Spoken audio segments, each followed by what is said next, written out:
Alan, you're a San Antonio guy. I've spent a decent amount of time in Texas as part of my career. One word that I noticed a difference is the word Texas. A lot of people from Texas say Texas.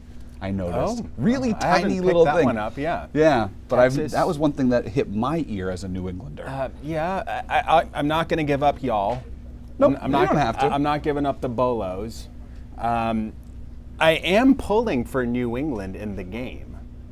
I want to be part of the vibe. Sure. I want to see what it's like when they, get to the win. Super No, Bowl. I'm sorry. You know what I mean? No, I mean, you know what it's like to win up here with Yeah. Brady and all those years. Yeah, but And that energy is awesome. I can't wait to feel it. But I will say, watching the Texans play C.J. Stroud, he's got some weapons. Those guys are pretty good. If it's a good game and the Patriots come out on top, you won't be hurt. Yeah. No.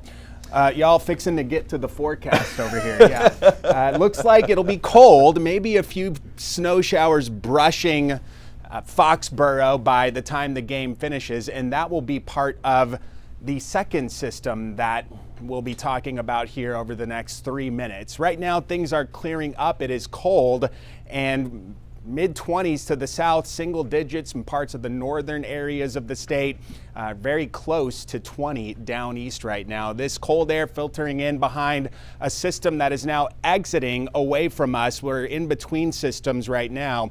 The next one to come through will come in from the west. It's a clipper, and this does give us some snow for Saturday. Could start as early as the daybreak time frame, and then it'll be with us during the daytime hours as this coastal low tracks up the Maine coast. Generally 1 to 3 inches of snowfall. There could be some isolated higher amounts to the north and east of Bangor.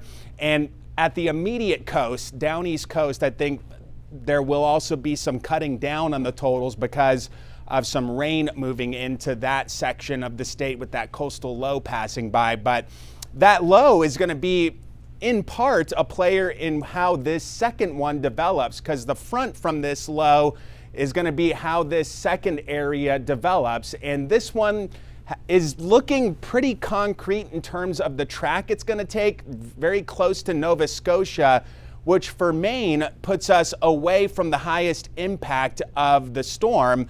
We'll say, though, that it's not a complete miss depending on the nuance of the track. I do think snow is certainly possible, especially in down east Maine.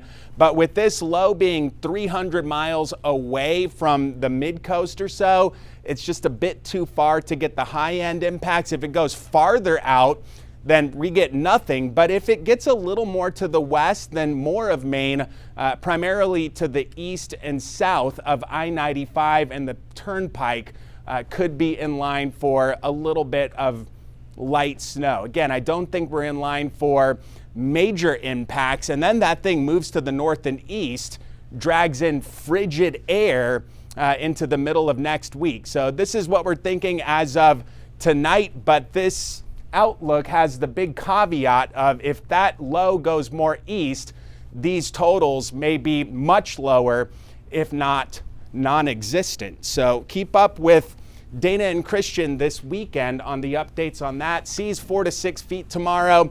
Water temperatures in the low 40s. Again, light snow 1 to 3 inches in general. For Saturday, quieter Sunday, and then into early Monday, if we are going to get brushed by that system, it will be pre-dawn Monday morning, and then it gets cold, partner. Cold. Single digits, wicked cold. Low 20s, wicked cold, yeah. Sure. And, it's middle of winter, so it's expected. Absolutely. And you know what? I bet we'd take a refresher of some nice, clean white snow out there, right? Saturday's the refreshing day then. Yep. Thanks, Alan.